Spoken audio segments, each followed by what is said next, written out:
It's a question of pulling it together and targeting it.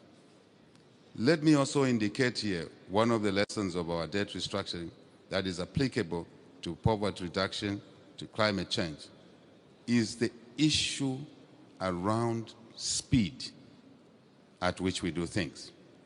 G20 framework, when we took office 21 months ago, this discussion was already in train. Now we've been in office 21 months. Yes, we're very pleased that it happened yesterday. But for the countries that are coming after us, there's need to expedite the processes. Just that, whether it's, if you like, energy transition, as Senegal is involved in that, we must just be conscious of time. Every day we don't deliver these things that are within our control, we are basically increasing the cost and the damage gets compounded. I think it's very important. The next lesson I want to suggest here, relevant to the subject on the table, is that German Chancellor's point yesterday at dinner, repeated today, is so important for us as a global community to mobilize resources, yes, but these resources must be invested to help grow the economies of the less developed countries. Very important, because by doing that, we are creating capacity in those economies to mitigate against climate change and obviously poverty reduction. So value addition, not just with the electric vehicle industry that is coming through, huge industry.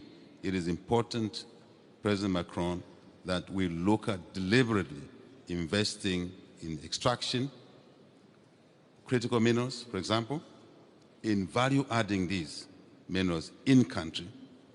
Obviously, that will help the growth side of the GDP, create jobs, business opportunities for the transactional chain in there, if I may call it that. So I think this must be deliberate as well. Rather than generic discussions, we must dive deep into the envelope and begin to say, these are requirements, these are needs, these are minimums. And it will mutually benefit, as somebody said yesterday, not to polarize the conversation, the North and the South. It will definitely, if it's structured properly, benefit the North, the South. And that's not the debate we must be engaging in, but mutuality for greater good, for a safe world, for a world that we can pass on to the next generation in a responsible manner. Lastly, I simply want to indicate that I like the spirit of partnership that I hear. I like what I hear from leaders, all of you who have spoken. I think that's the way it should be. But the thing is now to pull all this in one basket, draw an action plan, which is time-bound, and we get a job done.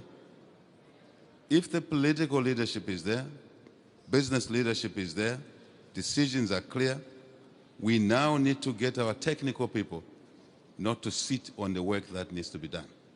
So supervision, monitoring is important. Lastly, and this is the last one really, I want to thank what I hear from the Chinese Premier, what I hear from Secretary Yellen, and indeed all the leaders that have spoken on the issue of conflict. We cannot achieve what we want to achieve if we allow our global community to focus time, resources, everything, technology, on conflict. I think there's a duty for us all to keep our individual countries peaceful, out of conflict, and not export instability to other countries, neighboring or far away. As we now know, instability anywhere is instability everywhere. I think it's very important that we work on that issue and focus the resources, focus the time, and all the other capital provisions on the development agenda to mitigate climate change, to reduce poverty. And I must also indicate here, the cost of capital must sit in this basket, that it must be lowered. The inequity around the cost of capital, Africa, for example, pays the highest cost of capital, is not correct.